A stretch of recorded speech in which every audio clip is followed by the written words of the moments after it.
But Catherine has her own room. It's been 6 months since I started living with Catherine, my step-granddaughter. I often saw Catherine doing her homework in the bathroom. Feeling a distance between us, our daily conversations were scarce, and I spent many days troubled.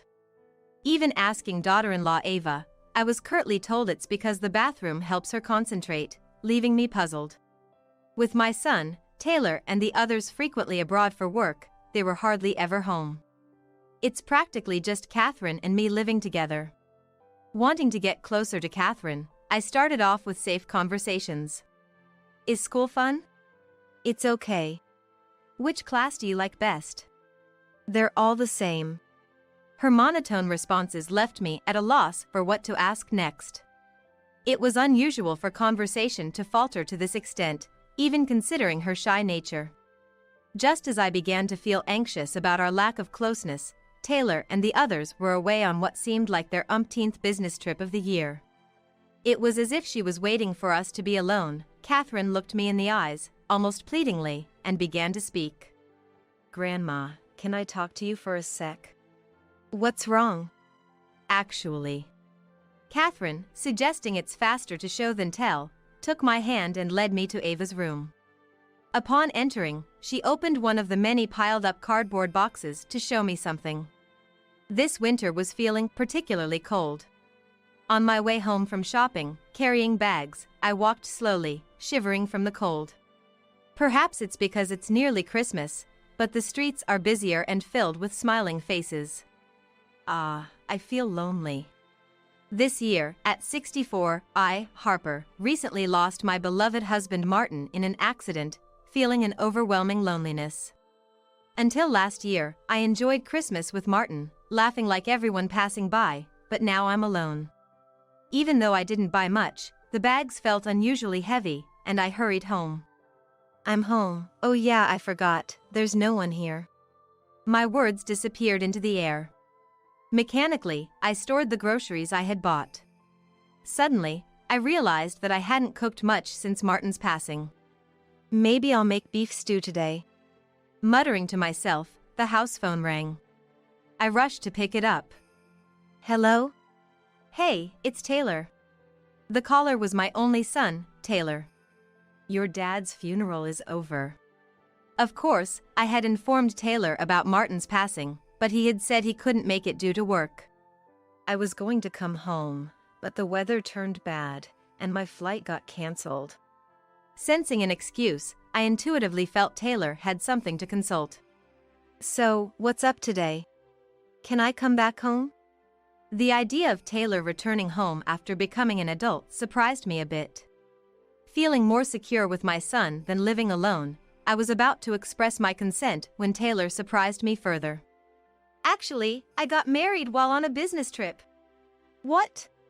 Taking a deep breath, Taylor quickly spilled the beans. The thing is, she has a kid.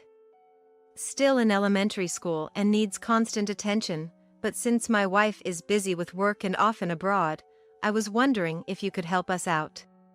I've always loved children, so despite the surprise, the news of having a granddaughter made me genuinely happy.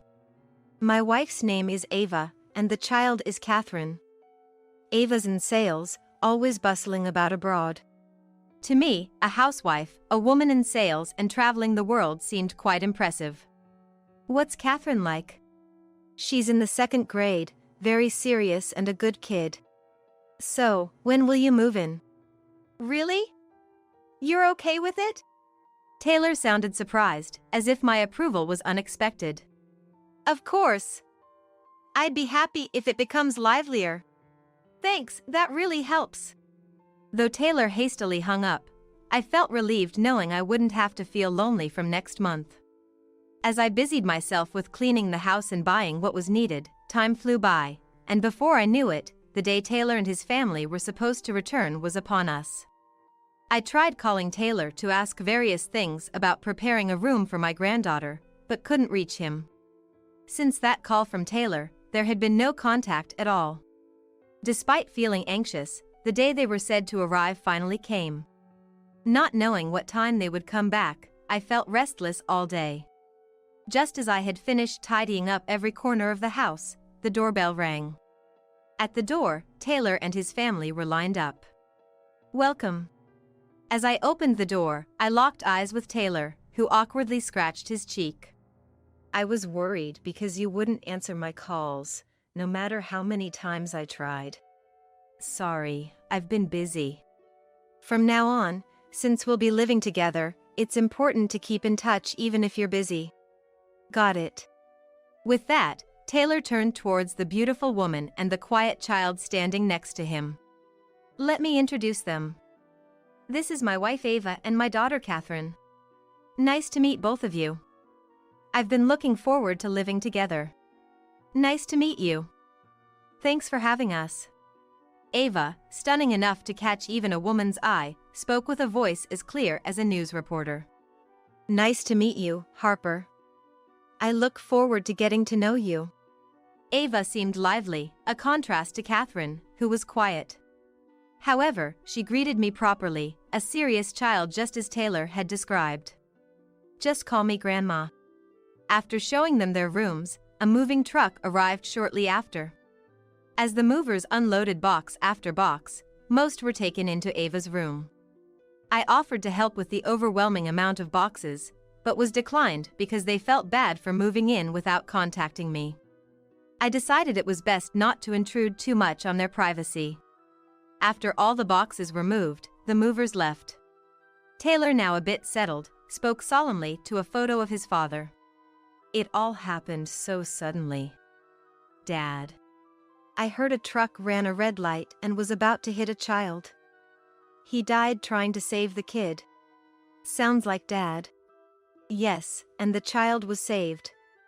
The parents were very grateful. As a father, I need to take good care of Catherine too." Despite his busy work, Taylor seemed concerned about not spending enough time with Catherine. While we were talking, Catherine, who had finished unpacking, stood quietly in a corner of the living room. Taylor then left to finish unpacking. "Catherine, are you hungry?" "No, I'm fine." Catherine's mature response made me think she was shy. "How about having some tea with me, Catherine?" "Thank you." It might take some time to get closer to Catherine. As I prepared the tea, I tried to find a way to bond. "What do you like, Catherine?" "Nothing in particular." "Any food you like, anything at all?" "Nothing." I was taken aback by Catherine's reluctance to engage in a conversation. Just as I was struggling to find a topic, Taylor, who seemed to have finished unpacking quickly, returned to the living room. "Since I'm always abroad, I don't have much stuff, so it was quick." Laughing, Taylor's words made me imagine how busy his life must have been. "Good work. I'm about to start dinner, but does anyone have any dietary restrictions? We can eat anything." At Taylor's words, Catherine also silently nodded. "Understood." I decided to make beef stew for dinner. And as it simmered, Ava walked into the living room. "It smells wonderful." "Thank you. I just finished making beef stew. I've been traveling so much, I'm really happy to have a homemade meal for a change." "It must be tough for you, Ava." "Yes, the company is on the verge of bankruptcy due to a failed business venture. The salary is low, so I'm traveling to various places for work." Hearing about the difficult situation Ava was in, my heart ached, and I decided to support her as much as I could. "Ava, feel free to rely on me anytime." Ava nodded with a smile, saying yes. And so, our life together with Taylor and his family began. However, Ava and Taylor were away from home more than I expected, and I couldn't help but think Catherine must feel quite lonely in this situation. Though there's no blood relation, I sympathize with Catherine's situation. And have to take care of her while being careful not to overstep. After 6 months of cautiously navigating our relationship, I noticed Catherine often studying in the bathroom. But Catherine has her own room. Today, as she came out of the bathroom with her study materials, I immediately asked her, "Catherine, why do you study in the bathroom? Isn't your room more spacious?" But she didn't answer, just hung her head in silence. "You can tell me anything, you know?" I said gently, looking into her eyes, But Catherine just clenched her mouth shut and shook her head. "Let me know when you're ready to talk." Eventually, she didn't say anything and quickly went back to her room. I should ask Ava when she comes back today. Since we started living together, Taylor has been good about keeping in touch. I received a message that Taylor would be back next week, and Ava was returning today. As the message said, Ava came home that evening. "I'm home." "Welcome back." Ava entered the house, carrying a large suitcase. "This time, work went well." She seemed in a good mood, singing a trendy song while unpacking. I admired how capable she seemed as I waited for her to settle down. While I was in the kitchen, Ava came to get a drink, and I immediately asked her about Catherine. "Ava, I've noticed Catherine often studies in the bathroom. Do you know why?" "I asked Catherine about it before, and it seems like she can concentrate better in the bathroom." "Is that so? Maybe she likes small spaces." "The bathroom is the quietest place, where it's hard to hear outside noises. So, don't worry about it." Indeed, the bathroom is quiet and kept clean, which might make it an easy place to concentrate. Though I was skeptical, I decided not to pry further. The next night, Ava said she was going on another business trip and left the house. Both of them are hardly ever home. It's practically just Catherine and me living together. Wanting to get closer to Catherine, I started off with safe conversations. "Is school fun?" "It's okay." "Which class do you like best?" "They're all the same."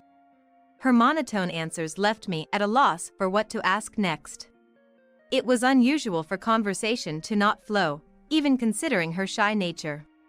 Thinking it might be best to avoid school topics, I changed my approach. "What do you do on your days off?" "Homework." Catherine's expression remained dark, her tone stiff. Feeling like pressing further might make her dislike me, I dropped my shoulders. "You're working hard, that's admirable. I'll get dinner ready, so take it easy." At my words, she seemed a bit relieved, nodded, and went back to her room. What to do? As I headed towards the shower, pondering, I glanced at the bathroom and noticed the door was locked. Was she holding it in? If that was the case, Catherine's aloof behavior made sense. I decided to try talking to her again when the timing felt right. From the next day, I started speaking to her more, observing her mood, and even took her shopping with me on weekends. "Today they have a special on meat. How about pork sauté for lunch?" "Yes." "Do you like pork sauté, Catherine?" "Yes."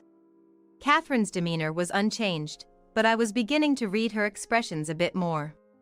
She had tensed up a bit when I mentioned pork sauté. "But I also want to eat hamburger. Maybe we should do hamburger instead." "Yes." This time, it seemed I had guessed right, and Catherine nodded with a lively voice. Then, one day, as I felt we were gradually getting closer through these subtle exchanges, we received a phone call at home. "Hello? This is Walker, Catherine's homeroom teacher.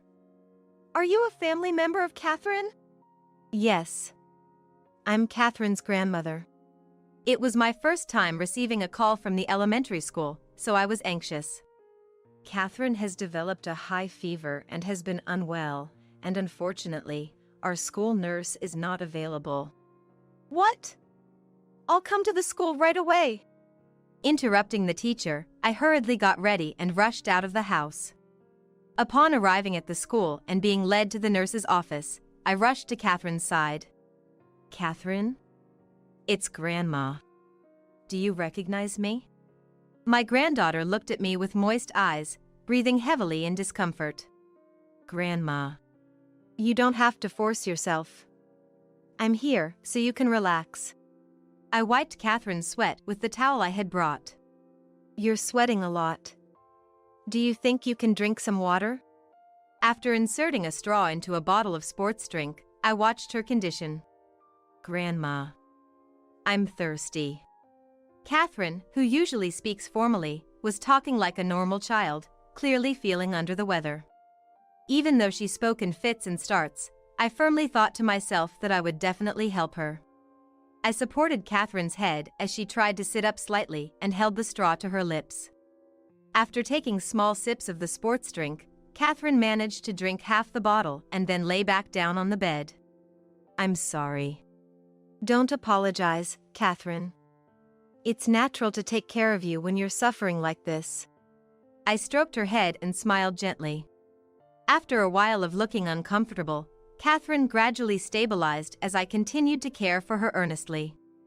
Just then, the homeroom teacher, Mr. Walker, came to check on us, so I asked him to arrange a taxi. Soon after receiving word that the taxi had arrived, I supported Catherine carefully as we made our way home. Catherine, are you okay? I kept speaking to her, matching her pace as we slowly entered the house. Her room was on the second floor. Considering the difficulty of climbing stairs, I decided to let her rest on a sofa on the first floor, covered with a blanket. I continued to take care of Catherine tirelessly, making oatmeal, wiping her face with a wet towel. Grandma, thank you. It's all right. I'm always here with you, so rest easy. When the fever began to subside, Taylor came home. Catherine, are you okay? Welcome back. She's settled down and sleeping now. I'm relieved. I came back as soon as I got the message from you, but it looks like I left everything to you at a tough time. It's okay. This is exactly why I'm here for. Taylor, looking relieved, spread out the cold medicine and sports drink he had bought for Catherine on the table. By the way, where's Ava? That's the thing. I haven't heard from her. It seems she's far away this time. Maybe there's bad reception. She's on a business trip again? Sounds like she has it tougher than me. I'm worried about Ava, too. I had some suspicions about Ava's absence and how I couldn't get hold of her. Though it bothered me, Catherine was my priority. A few days later, when Ava suddenly returned home, Catherine's health had fully recovered. Unlike the deepening bond between Catherine and me, Ava showed no signs of concern for Catherine. Ava, I want to talk to you about Catherine. I'm sorry. I was suddenly called into work. Can we talk another time? I'm worried about Catherine. While you were away, she studied in the bathroom through hot and cold days. That's not normal. She just finds the bathroom comfortable. Please don't worry about it. Without air conditioning or heating, she's cooped up in there. She must not mind it if she can concentrate on her studies. I have to go now. What she blurted out was a remark I couldn't believe coming from a parent, and I felt a chill down my spine. Ava slipped past me, who was stunned, and left the house. A few days later, with Taylor and Ava gone on yet another overseas business trip, it was just Catherine and me. Grandma, can I talk to you? It was as if she was waiting for us to be alone. Catherine looked me in the eyes, almost pleadingly, and began to speak. What's wrong? It's better if I show you, she said, pulling me by the hand towards Ava's room. Entering the room, she opened one of the many piled-up cardboard boxes and showed me something. What's this? I know, Mom is having an affair. What? These are souvenirs Mom bought to cover up her affair with her lover on their trips. I was shocked by her words. But the surprises didn't stop there. Catherine moved towards Ava's laptop, turned it on, waited for it to boot up, and clicked on a certain file, which brought up a password prompt. I really don't want to see this, but... Inside the file were numerous photos of Ava, always with a man by her side. So many! The man next to her changed in various photos, many of which showed souvenirs like the ones she had shown me. This is in Hot Springs, and this one's in Hawaii. The dates on the photos corresponded with the days Ava said she was on business trips. I needed to do some research once and borrowed Mom's laptop. Catherine, being in elementary, didn't have a mobile phone yet. So when she needed to look up something, she always said she was using Mom's laptop. I saved my data in a file, but accidentally saved it in the wrong one. Scrolling through the photos, Catherine explained. When I was searching for my data, This was the only file that was locked. She continued in a somber tone, staring at Ava's smiling face in the photos. Curious, I tried entering Mom's birthday as the password, and it opened. After closing the file and shutting down the laptop, she took a deep breath. When I confronted Mom about the affair, she threatened me, saying if Dad and Grandma found out, I'd be thrown out too. What a thing to say to a child! Anger welled up inside me towards Ava. She said if I pretended not to see the affair, I wouldn't be thrown out, and she'd get me souvenirs to keep quiet. To think she'd try to bribe you with gifts bought to camouflage her affair, unbelievable. Some were forcibly placed in my room. Seeing them constantly reminded me that Mom was cheating, and I couldn't stand it. As she spoke, tears streamed down Catherine's face. That's why I didn't want to be in my room and ended up studying in the bathroom instead. You didn't want to study there, did you? It was so hard. I've wanted to tell you and Dad for so long, but Mom strictly warned me not to say anything. Reflecting on it, I realized I rarely saw Ava and Catherine having a good conversation. Seeing Mom made me afraid of adults and unable to trust anyone. I see. But recently, I felt like I could talk to you. Indeed, since that day, I felt she had started to open up to me. Catherine, looking down, strained her voice out. I'm sorry for keeping silent. A granddaughter who keeps secrets doesn't deserve to be here. Please, kick me out along with Mom. There's no way I'd do that. Anger reaching its peak, I made Catherine put her head back up and immediately messaged Taylor. The phone rang shortly after. Mom, is what you messaged true? His voice was hurried, conveying his panic. Yes, Catherine told me, and I saw it myself. This is an emergency. I'll talk to the company and come back home immediately. Hearing our conversation, Catherine looked anxious. Don't worry. I will protect you no matter what. Thank you. Taylor really did come back quickly. Upon his return and after seeing the evidence of Ava's affair, Taylor was furious. It was understandable. We'll confront Ava as soon as she gets back. I had never seen Taylor this angry before. I nodded at Taylor's words, waiting for Ava to return. A few days later, that day arrived. Ava, we need to talk. As soon as Ava got home, Taylor opened his mouth. What is it all of a sudden? I'm tired from just getting back. Have you been cheating? What are you talking about? Ava's obviously irritated demeanor made it clear she was playing dumb. Those souvenirs, they're matching ones you got with a man, right? They're matching ones with Catherine. I saw photos of a man holding those souvenirs. What? Did you go through my computer without permission? Ava was desperate to deflect from the truth that was becoming impossible to hide. You locked the files because you didn't want them seen, right? So it was Catherine who told you. How dare she? Ava exploded in anger and lunged at Catherine, but Taylor restrained her just in time. Was Ava always like this? It was as if she was a different person. Let me go! How dare you spill the beans? Taylor held her firmly, restricting her movements, as she spat out insults. You're complicit in this, you'll be thrown out too. Catherine did nothing wrong. I stepped forward to protect my granddaughter. I called your company, and the on the verge of bankruptcy story was a lie, wasn't it? I did nothing wrong. Stop accusing me. Ava stubbornly refused to admit her wrongdoing, but her limits were clear. Your boss said your salary was reduced because you caused problems with men within the company. We'll be seeking compensation from you as well as the men involved in the divorce settlement. Finally, Ava stopped resisting and slumped down. Silence fell over the room. I feel sick because of you all. I'm going to the doctor's later. After exchanging a look with me, Taylor let Ava go. She left the room as if she was drained of all energy. Ava indeed went to see the doctor. Apparently, she had contracted a troublesome disease overseas and needed to focus on treatment. She's paying for her reckless lifestyle. I'll have to inform Ava's company, Taylor said after receiving a call from the hospital and relayed the information to Ava's company.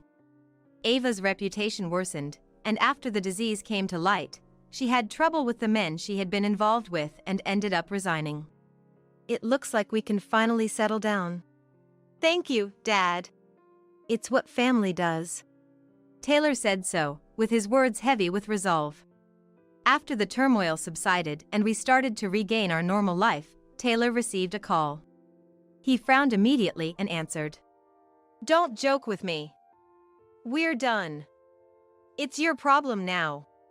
He hung up abruptly. We might need to change our phone number, he muttered. What happened? It was Ava. She said she's broke because of the compensation and asked for help. How selfish. Exactly. She's getting what she deserves from the men she was involved with. It looks like Ava tried to work in the entertainment district, making use of her beauty. But her illness made it difficult to find work, leading to a life of poverty. Catherine suffered so much, it's only right Ava faces the consequences. Catherine was remarkable for enduring it all alone. As I reflected, Taylor spoke with determined eyes.